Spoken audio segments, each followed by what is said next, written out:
আপনি দেখুন 2014 থেকে 2019 এই মেদিনীপুরে তৃণমূলের প্রার্থী জিতেছিল সন্ধ্যা রায়। ভারতবর্ষের প্রধানমন্ত্রী ছিল নরেন্দ্র মোদী। আপনার টাকা আটকে রাখতে পারেনি। আর যেই বিজেপি জিতেছে, দিলীপ ঘোষের আবির্ভাব হয়েছে, আর অমনি সত্যি মানুষকে 6 ফুট ভিতরে গর্তে ঢুকিয়ে দিয়েছে।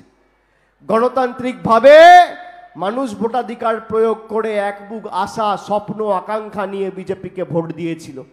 আর সেই বিজেপি আপনার টাকা, আপনার অধিকার থেকে বঞ্চিত করে আপনাকে রেখেছে। এই ভোট শুধুমাত্র জুন মালিয়াকে জেতানোর ভোট নয়, তৃণমূলের প্রার্থীকে জেতানোর ভোট নয়, বা মামাটি মানুষের প্রার্থীকে জেতানোর ভোট নয়, বিজেপিকে উচিত শিক্ষা দেওয়ার ভোট, প্রতিবাদের ভোট, প্রতিশোধের ভোট, প্রতিরোধের ভোট। আমি আপনাকে বলছি, যারা পদে পদে মেদিনীপুর জেলার, অবিভক্ত মেদিনীপুরের কৃষ্টি, ঐতিহ্য, সংস্কৃতি ধুলোয় মাটিতে মিশিয়ে দিয়েছে, তাদের ক্ষমা করা উচিত। মায়েরা, তাদের ক্ষমা করা উচিত।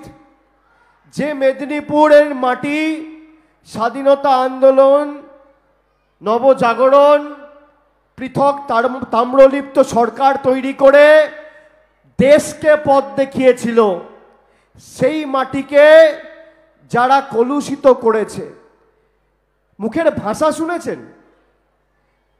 3 দিন আগে বাঁকুড়ায় কয়েকজন মহিলা সভা করছিল, সেখানে বলছিল সন্দেশখালী মায়েদের অপমান আমরা মানছি না, মানব না। এই রাজ্যের বিরোধী দলনেতা, বিজেপি নেতা শুভেন্দু অধিকারী কি ভাষায় মহিলাদের আক্রমণ করেছে শুনুন, কি ভাষাটা শুনুন। মহিলার অপমান, শুয়ারের বাচ্চা, শুয়ারের বাচ্চা, শুয়ারের বাচ্চা, শুয়ারের বাচ্চা, মহিলার অপমান, শুয়ারের বাচ্চা। শুনছেন? আপনি ভাবতে পারছেন মেদিনীপুরের সংস্কৃতি, এই মাটি বীরেন্দ্র শাসমল, ঈশ্বরচন্দ্র বিদ্যাসাগর, সতীশ সামন্ত, সুশীল ধারা, রানী শিরোমণি, মাতঙ্গিনী হাজরার মাটি, বিদ্যাসাগরের মাটি। মহিলাদের বিরুদ্ধে যে অশালীন শব্দবন্ধ ব্যবহার করছে, আপনি দেখেছেন অগ্নিমিত্রা পালকে একটা প্রতিক্রিয়া দিয়ে এর বিরুদ্ধে একটা কথা বলতে, একটা বাক্য প্রয়োগ করতে? বিজেপির প্রার্থী যখন এখানে ভোট চাইতে আসবে, তাকে দুটো প্রশ্ন করবেন, দুটো। এক, সন্দেশখালী নিয়ে আপনাদের মণ্ডল সভাপতি বলছে যে ভিডিওটা বেরিয়েছে কণ্ঠস্বর তার, সে স্বীকার করেছে এবং বলছে সন্দেশখালীতে সব সাজানো ঘটনা হয়েছে। আপনারা বাংলার মহিলাদের সম্মান নষ্ট করে নিজেদের 4-5টা ভোট বাড়াতে চেয়েছেন। আপনি এই ঘটনাকে সমর্থন করেন, হ্যাঁ কি না? যদি হ্যাঁ বলে, তাহলে আপনি বুঝে নেবেন যে কে ভোটে প্রতিদ্বন্দ্বিতা করছে, তার রাজনৈতিক দর্শন কি, মতাদর্শ কি। আর যদি না বলে, তাহলে বলবেন যে সাংবাদিক বৈঠক করে প্রকাশ্যে নিন্দা করুন।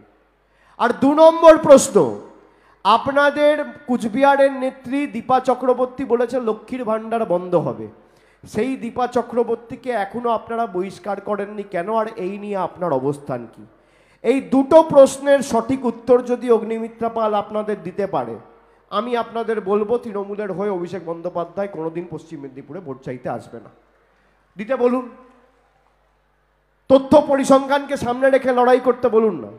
একদিকে আমি থাকবো, একদিকে বিজেপির প্রতিনিধি থাকুক। 10 বছর মোদী সরকার ক্ষমতায়, 13 বছর আমাদের মামাটি মানুষের সরকার ক্ষমতায়। আমি আমার রিপোর্ট কার্ড নিয়ে আসবো যে পশ্চিম মেদিনীপুর দাঁতনের জন্য আমরা কি করেছি, আর দিলীপ ঘোষ আর নরেন্দ্র মোদী কি করেছে। ভোকারটা করে মাঠের বাইরে বার করে দেবো তথ্য পরিসংখ্যান সামনে রেখে লড়াই করলে। শুনুন, এই মেদিনীপুর, পশ্চিম মেদিনীপুর জেলায় মায়েরা যারা আছেন সব লক্ষ্মীর ভাণ্ডার পাচ্ছেন তো? বেড়েছে তো লক্ষ্মীর ভাণ্ডার? হাত তুলে বলুন, বেড়েছে? পাচ্ছেন তো? আপনাদের কয়েকটা পরিসংখ্যান দিচ্ছি।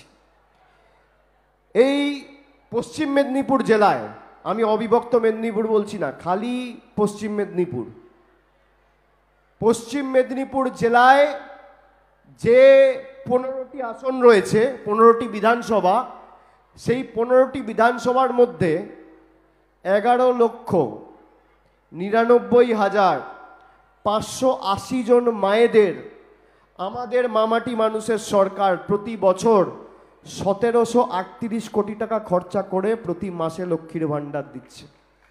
খালি মেদিনীপুর জেলার পরিসংখ্যান, পশ্চিম মেদিনীপুর জেলার। আপনারা সবাই বিনামূল্যে রেশন পাচ্ছেন? হাত তুলে বলুন। এবার শুনুন, খাদ্যসাথী প্রকল্পে 47,42,497 জনকে, আবার সংখ্যাটা বলছি, খালি পশ্চিম মেদিনীপুর জেলার 47,42,497 জনকে 4,123 কোটি 17 লক্ষ টাকা খরচা করে আমাদের সরকার প্রতি বছর খাদ্যসাথী প্রকল্পে বিনামূল্যে রেশন দিচ্ছে।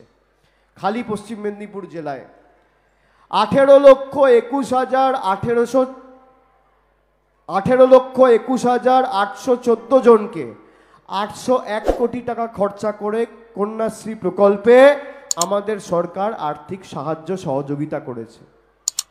মমতা বন্দ্যোপাধ্যায় দিচ্ছে কন্যাশ্রী, রূপশ্রী, স্বাস্থ্যসাথী, লক্ষ্মীর ভাণ্ডার, স্টুডেন্ট ক্রেডিট কার্ড, আর বিজেপি দিচ্ছে জুমলাশ্রী আর মিথ্যাশ্রী। প্রধানমন্ত্রী এসে বলেছিল আচ্ছে দিন আসবে। কার আচ্ছে দিন এসছে এখানে? কেউ বিজেপির 15 লাখ টাকা পেয়েছেন? কেউ 15 লাখ টাকা পেয়েছেন? পেয়েছেন? বলেছিল বছরে 2 কোটি বেকারের চাকরি হবে। 10 বছর মোদি ক্ষমতায়, 1 বছরে 2 কোটি বেকারের চাকরি মানে 10 বছরে 20 কোটি বেকারের চাকরি হওয়া উচিত। তার মানে এক একটা বুথে 200 জনের চাকরি। আপনি আমাকে এরকম 10টা বুথ, 10টা ছেড়ে দিন, একটা বুথ যদি মেদিনীপুর জেলায় দেখাতে পারেন যেখানে 10 বছরে 200টা লোকের হাতে দিলীপ ঘোষ কর্মসংস্থানের নিয়োগপত্র তুলে দিয়েছে, আমি তৃণমূলের হয়ে ভোট চাইতে আসবো না। বলেছিল নোটবন্দি করে কালো টাকা ধ্বংস করব। আপনারা সবাই, আমরা সবাই 2,000, 3,000, 4,000 টাকা করে নোট নিয়ে লাইনে দাঁড়িয়েছিলাম বদলাবো বলে। আমরা চেয়েছিলাম কালো টাকা ধ্বংস হোক। 150 জন মানুষ লাইনে দাঁড়িয়ে সানস্ট্রোকে গরমে মারা গেছে।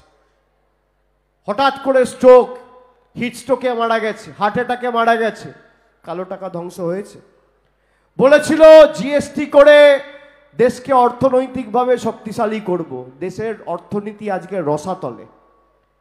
আপনি দেখুন বিজেপি যা বলেছে তার উল্টো করেছে। সন্দেশখালী পর্বে যে ভিডিও সামনে এসছে সেখানে বিজেপির মণ্ডলের সভাপতি বলছে যে ভোট করাতে গেলে প্রত্যেকটা বুথে আমাদের মদের খরচ লাগবে 5,000 টাকা। শুনেছেন আপনারা? ভাইয়েরা নিশ্চয়ই শুনেছ। বলছে মদের খরচ একটা বুথে। বিজেপির মণ্ডলের সভাপতি, মানুষ খেতে পাচ্ছে না, আর বিজেপির মণ্ডলের সভাপতি বলছে ভোট করাতে গেলে একটা বুথে খালি মদ খাওয়ানোর খরচ লাগবে 5,000 টাকা। বাংলায় কত বুথ আছে? 80,000 বুথ।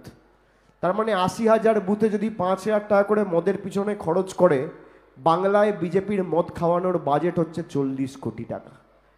এবার আপনারা ভাবছেন 40 কোটি টাকার মদ কে খাবে? তাও আবার ভোটের দিন একদিনে। ভাবছেন তো সবাই 40 কোটি টাকার মদ? আমি বলবো আপনি আপনার গ্রামে এলাকায় ফিরে যখন যাবেন, আপনি এলাকায় দেখবেন বিজেপি কে করে? কোনো ভদ্রলোক, সভ্য লোক, শিক্ষিত, মার্জিত, স্বনামধন্য, প্রখ্যাত ভালো লোক, ভদ্র মানুষ বিজেপি করে না। যত চোর, ছ্যাচোর, মাতাল, 2 নম্বরি, চিটিংবাজ, পাতাখোর, গাঁজাখোর, ঘুষখোর, সব বিজেপিতে। সেই কারণে মানুষের বাজেট নেই, মদ খাওয়ানোর বাজেট বিজেপির 40 কোটি টাকা। আর সন্দেশখালী করে, সন্দেশখালীর ঘটনাটা মায়েরা জানেন তো? আপনারা দিদিরা জানো তো? বিজেপির মণ্ডল সভাপতি বলছে যে মায়েদের 2,000 টাকা করে দিয়েছে, নিয়ে সাদা এরকম কাগজ, এই সাদা কাগজে সই করিয়েছে। সাদা কাগজে সই করিয়ে বিজেপির লোকেরা লিখে দিয়েছে মিথ্যে ধর্ষণের অভিযোগ, নিয়ে সেটা থানায় জমা করেছে। নিয়ে সন্দেশখালীতে ধর্ষণ হয়েছে, ধর্ষণ হয়েছে এটা বলে বেড়াচ্ছে।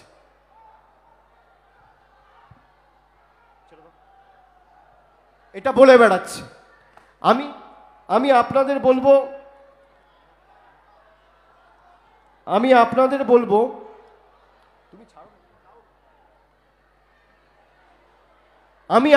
বলবো যে আগামী দিন যারা সন্দেশখালি করে 100 দিনের টাকা আটকে, গরিব মানুষের বাড়ির টাকা আটকে আমাদের ভাতে পেটে মারতে চেয়েছিল, তাদেরকে উচিত শিক্ষা দিতে হবে। ইভিএম এর বোতামটা যখন এখানে টিপবেন, ভূমিকম্প আর আওয়াজটা যেন দিল্লিতে হয়, এটা আপনাদের সকলকে সুনিশ্চিত করতে হবে। আপনাদের সুনিশ্চিত করতে হবে বিজেপির সরকার যেমন রিমোট কন্ট্রোলে আপনাদের টাকা যখন ইচ্ছা হচ্ছে ভারতবর্ষের প্রধানমন্ত্রী বন্ধ করে দিয়েছে, যে 100 দিনের টাকা বন্ধ, আবাসের টাকা বন্ধ, ঠিক তেমনি আপনাদের হাতেও ইভিএম এর বোতাম রয়েছে। আপনারা ইভিএম এর বোতাম টিপে এদের রাজনৈতিক ভবিষ্যৎটা অন্ধকার করে দেবেন।